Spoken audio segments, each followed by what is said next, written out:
வணக்கம். இன்றைக்கி நான் உங்ககிட்ட ஷேர் பண்ணுற கண்டென்ட் என்னென்னு பார்த்தீங்கன்னா, ஜீவாத்மா, பரமாத்மா இந்த ரெண்டையும் வச்சு டிஃப்ரெண்ட் பண்ணி நம்ம இங்கே எந்த சுச்சுவேஷனில் இருக்கோம், நம்ம ஏன் இந்த மனித உடல் எடுத்தோம், நம்ம ஏன் இந்த உருவ அமைப்பில் இருக்கோம், நம்ம இதுக்கு முன்னாடி எங்கே இருந்தோம், இந்த உடல் வந்தப்போ எந்த விதிமுறையின் கீழ் இவ்வாறு நடக்குது, வறுமை, நோய், கடன், இந்த மாதிரி ஒரு பிரச்சனை, அப்புறம் ஆனந்தம், ஆடம்பரம், அப்புறம் ஒரு ஒரு அழகான வாழ்க்கை, இதெல்லாம் எதன் அடிப்படையில் கட்டமைக்கப்படுது, திரும்ப எந்த மாதிரி இருந்தாலும் இறப்புன்னு ஒரு மனிதனுக்கு நிச்சயம் வந்தே தீருது. இது எந்த வகையில் கட்டமைக்கப்பட்டிருக்கு இந்த பூமியில் அப்படிங்கிறத எனக்கு புரிஞ்ச வகையில் நான் உங்ககிட்ட விளக்க ட்ரை பண்ணுறேன். இதை நான் ஒரு வார்த்தை ஜாலமாக ரொம்ப அழகாக ஒரு மேடை பேச்சு மாதிரி பேசாமல் இயல்பாக என் பக்கத்தில் உட்காந்தா ஒரு ஃப்ரெண்ட்ஸுக்கிட்ட, ஒரு குழந்தைங்கக்கிட்ட நம்ம ஷேர் பண்ணுவோம்ல, நமக்கு தெரிஞ்ச ஒரு அறிவை, அதை நான் அவங்ககிட்ட ஷேர் பண்ணுறேன். இதை கொஞ்சம் விளையாட்டாகவே நீங்கள் புரிஞ்சுக்கிட்டாலே உங்களால் புரிஞ்சிக்க முடியும். ஆழமாக புரிஞ்சால் இன்னும் ரொம்ப பிரமாதம். ஓகே, இப்போ பார்த்திங்கன்னா முன்னடை பின்னடைன்னு சொல்லுவாங்க. ஏறு வரிசை இறங்கு வரிசைன்னு நான் முந்தி பேசியிருந்தேன். எனக்கு இப்போ அதுக்கு ஒரு பரிபாஷை இதுதான்னு இப்போ தான் தெரிஞ்சதுனால நான் இதை சொல்கிறேன். அதாவது பரமாத்மாலேருந்து நம்ம ஜீவாத்மாவுக்கு வந்தால் ஒரு நிலை, ஜீவாத்மாவிலேருந்து பரமாத்மாவுக்கு போனால் ஒரு நிலை. இதைத்தான் முன்னடை பின்னடைன்னு சொல்கிறாங்க. இதை தான் நான் ஏறு வரிசை இறங்கு வரிசைன்னு சொல்லியிருந்தேன் முந்தி. அப்போது நீங்கள் ரெண்டுலேயுமே வந்திருந்தால் மட்டும்தான் உங்களால் இந்த ஒட்டுமொத்த விளையாட்டையும் புரிஞ்சிக்க முடியும். இது ஒரு கற்பனையா, கனவா, இது யார் எழுதி மேக் பண்ணுறா, இதுக்கு என்னென்ன ப்ராசஸ் இருக்குது அப்படிங்கிறதெல்லாம் புரிஞ்சுக்கணும். அப்போ தான் நீங்கள் சொல்கிற ஆன்மா, மனம், உடல், சூழ உடல், காரண உடல், எக்ஸட்ரா இந்த மாதிரி எல்லாமே புரிஞ்சிக்க முடியும்.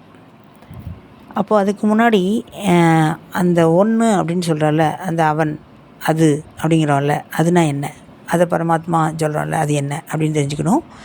சேம் டைமில் ஜீவாத்மா அப்படின்னு சொல்கிற நம்ம இருக்கோம், நமக்கு கீழே நிறைய பேர் இருக்காங்க. அதாவது நம்ம தான் இந்த பூமியில் கட்டமைக்கப்பட்ட ஒரு பெரிய ஆள்னு வச்சுக்கோங்க, மனிதன், மனமுள்ள மனிதன். அது கீழே நிறைய இருக்காங்கல்ல, அந்த 5 அறிவு, அப்புறம் ஒரு அறிவுலேருந்து, அப்புறம் இந்த உயிரற்ற பொருட்கள், இந்த மாதிரி இருக்கு இல்லையா, இந்த மாதிரி பொருட்கள் அப்படிங்கிறதுக்கெல்லாம் நம்ம தான் தலைவன மாதிரி இருக்கோம். அப்படி தானே மாதிரி இருக்கோங்கிறேன். ஆனால் ஒரு மலையளவு நீங்கள் ஒன்றும் பிரம்மாண்டம் கிடையாது. அந்த மலையில் பார்த்தா எத்தனையோ பங்கில் ரொம்ப சிறியவங்க தான் நம்ம. ஆனால் ஒரு மலைக்கும் நமக்கும் வித்தியாசம் வச்சு பார்க்கும்போது நாம் உயர்ந்ததாக நம்ம மனம் கட்டமைக்கப்பட்டிருக்கு. ஆனால் உங்களுக்கு நல்லா தெரியும், நீங்கள் ஒரு மலையை விட நீங்கள் ரொம்ப ரொம்ப ரொம்ப ஒரு கடுகளவு மனிதர் அப்படிங்கிறது உங்களுக்கு தெரியும். ஆனால் நீங்கள் மலையை அந்த மாதிரி பார்க்குறீங்க. அதே மாதிரி ஆறு கடல் முன்னாடி பிரம்மாண்டமாக இருக்குது. அதில் மனிதன் ஒரு துளி அளவு கூட இல்லை. ஆனால் அந்த கடலை மனம் பெருசாக கடவுள், மனிதனுக்கு முன்னாடி கடல் ஒன்றுமே இல்லை அப்படிங்கிற மாதிரி அந்த மனம் கட்டமைக்கப்பட்டிருக்கு. இது நீங்கள் எல்லோரும் புரிஞ்சுருப்பீங்க, அப்படி தானே? அந்த வகையில் அந்த இறைவன் அப்படிங்கிறது என்னென்னா, நீங்கள் கட்டமைக்கப்பட்ட ஒரு கற்பனை. ஏன்னா அது நீங்கள் ஏதாவது தவறு செஞ்சால் அது தண்டனை கொடுத்துரும். நம்ம துன்பத்துக்கு அதான் காரணம், அதுக்கிட்ட போய் வேணும்னா நம்ம துன்பத்தை எடுத்துரும், நமக்கு அது இன்பம் தரும் அப்படின்னு இந்த மாயை ஏற்படுத்தி பண்ண ஒரு செயல்னால் நம்ம இறைவன் கொஞ்சம் பயந்துருக்கோம். இது ஏதோ காலகட்டத்தில் நம்ம இந்த பூமியை ஒரு கட்டமைக்கிறதுக்காண்டி பண்ண ஒரு விதிமுறையில் இது ஒன்றா இருந்திருக்கலாம், இல்லை காலத்தின் தேவையாக இருந்திருக்கலாம். காலம் மாற மாற இப்போ நமக்கு புரிதல் வந்ததுனால அதெல்லாம் ஒரு கற்பனை, ஒரு இதாக தெரிஞ்சிருக்கலாம். சரி, இப்போ நான் சொல்ல என்னென்னு கேட்டிங்கன்னா, அந்த முன்னடை பின்னடை பற்றி பேசலாம். ஜீவாத்மா, பரமாத்மா. இப்போ ஜீவாத்மான்னு ஒன்று இருக்குதுன்னு வச்சுக்கோங்க, அதை பிரம்மம் வச்சுக்கோங்க, சரிங்களா? அந்த பிரம்மம் ஆயிட்டிங்கன்னா எனக்கு நான் உங்களுக்கு புரிஞ்சுக்கிற மாதிரி சொல்கிறேன்.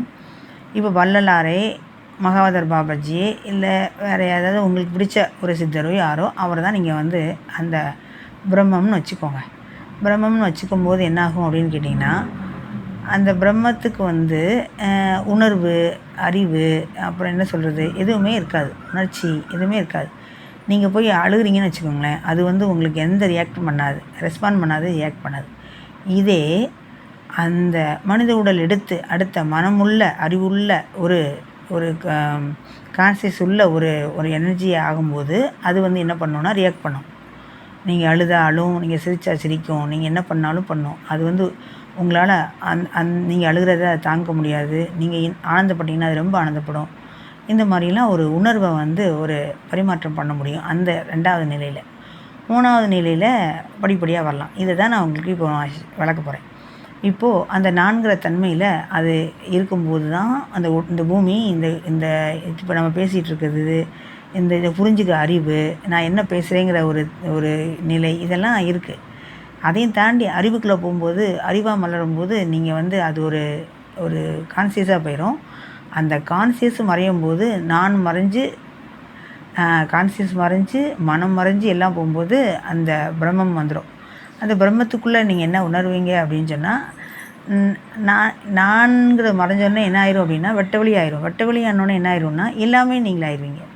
இப்போ இங்கே பிரித்து பார்க்குறதுக்கு ஒன்றுமே இல்லாமல் போயிடுது இல்லையா?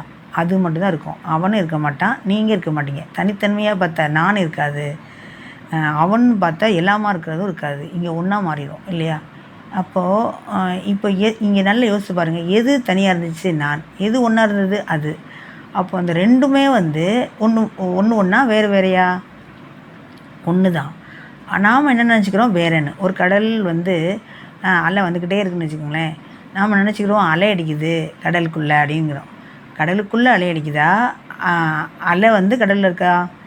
இதை வந்து பிரித்தெரிந்து பார்க்கும்போது நமக்கு தெரியும். ஆனால் நம்ம ரெண்டையும் வேறு வேறையாக பார்க்குறோம். அது இல்லாமல் என்ன நினச்சிக்கிறதுனா, அலை ஆக்ரோஷமாக வந்து தான் பெரிய நான் அப்படிங்கிற தன்மையிலையும் நான் தான் அலை கடலை விட்டு வேறுபட்டுறேன்னு அது பட்டதுனால இதாகிடுது.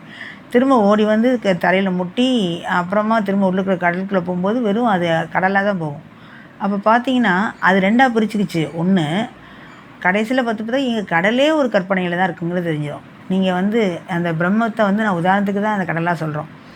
அப்போ அந்த பிரம்மமே என்னவா இருக்குன்னா எல்லாமா இருக்குது. அப்போ இந்த வகையில் நீங்கள் வந்து எதை சொல்வீங்க, எப்படி வந்து புரிஞ்சுக்குவீங்க இங்கே எல்லாம் வேறு வேறு மாதிரி இருக்குதுன்னு சொல்லிட்டு? அதனால தான் நீங்கள் வந்து இந்த பார்வையை வந்து மனமற்ற தன்மையிலேருந்து பார்க்கணும். நீங்கள் பேசிகிட்டு இருக்கீங்க, நான் பேசலாம் மனமற்ற நிலையில் பேசிகிட்டு இருந்தேன்னா எப்படி நான் உங்ககிட்ட பேசுவேன் அப்படின்னா, அந்த இருப்பை அந்த நிலையை நமக்கு அனுபவமாக உணர்த்துறதுனால பேசுகிறோம். அனுபவம் வந்தால் மட்டும்தான் அந்த நிலையை வந்து உணர்ந்து பேச முடியும். நீங்கள் மாம்பழம் வச்சுருக்கிறதுக்கும் மாம்பழம் கையில் இருக்கிறதுக்கும் மாம்பழம் உங்கள் வாயில் இருக்கிறதுக்கும் நிறைய வித்தியாசம் இருக்குது. அந்த சுவையை வந்து உங்கள் வாய் நரம்புகள் இதெல்லாம் வந்து உணரும். கையில் இருக்க மாம்பழத்துக்கு அந்த அந்த இதை வந்து உணர்த்தக்கூடிய கெப்பாசிட்டி இல்லை. அப்போ இந்த மாம்பழம் கையில் இருக்குது, இந்த பழம் சுவைக்கப்படுது அப்படிங்கிறத மேலேருந்து யாரோ ஒருத்தர் பார்த்தா மட்டும்தானே இதை கையில் இருக்க மாம்பழம் இருக்குது, இது வாயில் போட்ட சுவையான மாம்பழம்னு 2 பேரும் யார் டிஃப்ரென்ஷியேட் பண்ணி சொல்கிறா? அப்போ இங்கே 3 செயலுமே ஒன்றா நடக்குதுங்கிறது தான் இங்கே ஒரு அதிசூட்சமமான விஷயம். அப்போ நீங்கள் இன்னும் சொல்லலாம், இது என்னத்துக்கு இப்போ நான் வந்து பொதுவாகவே கேட்குறேன், நான் வந்து அழுவணுமா, நான் வந்து சிரிக்கணுமா, நான் வந்து காதல் பண்ணணுமா, நான் வந்து போகம் பண்ணணுமா, நான் குழந்தை எடுத்துக்கணுமா, நான் வந்து பல்வேறுபட்ட உயர்நிலையிலேருந்து அப்படியே தாழ்நிலை 6 அறிவு வரைக்கும் நான் வளரணுமா, இதெல்லாம் நான் கேட்டேனா அப்படின்னு கேட்டால், நீங்கள் கேட்டீங்க கேட்கலங்கிறதுலாம் இங்கே விஷயம் இல்லை. எனக்கு துன்பமாக இருக்குது இன்பமாக இருக்குங்கலாம் இங்கே விஷயம் இல்லை. இது வந்து ஒரு இயல்பாக நடக்கிற விஷயம். ஒரு கடலில் அலை வர்ற மாதிரி, ஒரு சினிமா தேட்டருக்கு போனால் படம் வர்ற மாதிரி, அதில் பாட்டு வரும், அழுக வரும், கிளைமேக்ஸ் வரும், முடிவு வரும், ஆரம்பம் வரும், எல்லாமே இருக்கிற மாதிரி.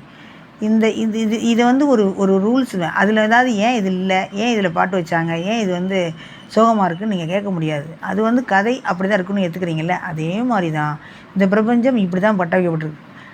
நம்ம வந்து சொல்கிறோம், நான் வந்து இது வந்து ஒரு தடவை நடந்தால் போதாதா, பிறப்பு இறப்பு திரும்ப திரும்ப நடக்கும். எனக்கு ஒரு தடவை பிறந்தோடனே தெரிஞ்சிருச்சு, பிறப்பு என்னென்னா தெரிஞ்சிச்சு, திரும்ப ஏன் நான் திரும்ப திரும்ப பிறக்கணும், இறப்பு என்னென்னா எனக்கு தெரிஞ்சிச்சு, திரும்ப திரும்ப ஏன் இறக்கணும் அப்படின்னு கேட்டால், இது வந்து நம்ம மனத்தால் நம்ம டிசைன் பண்ணி இந்த வார்த்தையை பேசுகிறோம்.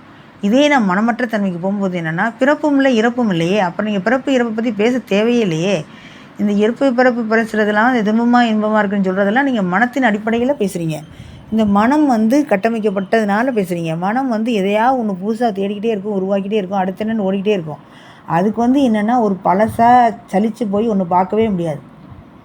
அதனால தான் வந்து இந்த மனம் வந்து அற்ற நிலையில் தான் சித்தர்கள் வந்து ஒரே ட்ரெஸ்ஸை போட்டுறாங்க, ஒரே மாதிரி இருக்காங்க, ஒரே இடத்துல உட்காந்துருக்காங்க, ஒரே மாதிரி 2, 3 நாள் 5 நாள் தியானம் பண்ணுறாங்கன்னா, அந்த மனம் வந்து வந்து புதுசு புதுசுன்னு பார்த்தீங்களா, அது வந்து மனத்துக்கு வந்து என்னது ஒரே விஷயம் செஞ்சால் பிடிக்காது. அவங்க மனத்தை கண்ட்ரோல் பண்ணதுனால அப்படி உட்கார முடியுது. நீங்கள் வந்து ஒரு மனத்தின் அடிப்படையில் நீங்கள் ஒரு மனிதர் இல்லை அப்படின்னா, உங்கள் வீட்டை ரூமை சேஞ்ச் பண்ணிகிட்டே இருப்பீங்க. இங்கே சோஃபா போடுவீங்க, அடுத்து அங்கே போடுவீங்க, அங்கே பீரோங்க மாற்றுவீங்க, அப்புறம் அங்கே செய்வீங்க, இங்கே செய்வீங்க, மாற்றிக்கிட்டே இருப்பீங்க ரூமை. வண்டியை மாற்றுவீங்க, ஃபோன் மாற்றுவீங்க, பொருளை மாற்றுவீங்க, பெயிண்ட்டை மாற்றுவீங்க, ஏதோ ஒன்று மாற்றிக்கிட்டே இருக்கணும். உங்கள் வீடு சொந்த வீடாக இருந்தால் கூட, வாடகை வீடுனா அதுக்கேற்ற மாதிரி. ஸோ இந்த மாதிரி இதுக்கு ஒரு உதாரணத்துக்கு சொல்கிறேன். அப்போது இந்த மாதிரி மாறிட்டே இருக்கும்போது என்னென்னா, உங்கள் மனம் வந்து அடுத்தடுத்துன்னு தேடிட்டு இருக்கு. இதுதான் இப்போ உச்சபட்சமாக எல்லோரும் இப்போ ஃபோனில் ஸ்க்ரோல் பண்ணிகிட்டு இருக்காங்கல்ல, இந்த யூடியூப்பில், ஃபேஸ்புக்கில், இன்ஸ்டாவில் இதெல்லாம் வந்து பார்த்துக்கிட்டே இருக்க நோக்கம் என்னென்னா, மனத்துக்கு சலிக்காது. அடுத்து என்னன்னு போகும். ஆனால் அந்த பிறப்பு இறப்புக்கு வந்து சலிப்பு அது வந்து மனமற்ற தன்மையில் இருக்குன்னா அதுக்கு எதுக்கு சலிக்கணும்? அது சலிக்காது. நாம் இங்கே பேசுகிறது மனத்தின் வச்சு. அப்போது இந்த மனத்தை நீங்கள் கட்டமைச்சிட்டிங்கன்னா, மனத்தை நீங்கள் கொண்டு வந்துட்டிங்கன்னா, மனமே குருன்னு கொண்டு வந்துட்டிங்கன்னா, மனமே உங்களுக்கு வந்து இணக்கமா, உங்களோட ஃப்ரெண்டா, உங்களோட தோழியா, உங்கள் கணவனா, உங்கள் காதலனா, உங்கள் எல்லாமாவே மனம் செயல்பட்டுச்சு அப்படின்னு சொன்னால் உங்கள் கூட எப்படி முரண்பட்டு நிற்கும்? நீங்கள் அழுதும் நீங்கள் சிரித்தா சிரிக்கும். அன்பிற்கும் உண்டோ அடைக்கும் தால் ஆர்வலர் புன்கண்ணில் பூசல் தரும் அப்படிங்கிற மாதிரி, நீங்கள் அன்பானவர் அழுதா நம்ம அவங்ககிட்ட ஏன் அழுகிறாங்க, எதுக்கு அழுகிறாங்கன்னு கூட கேட்க தேவையில்லை. நம்ம இருந்தோன்னா நம்ம கண்ணில் தண்ணீர் வரும்.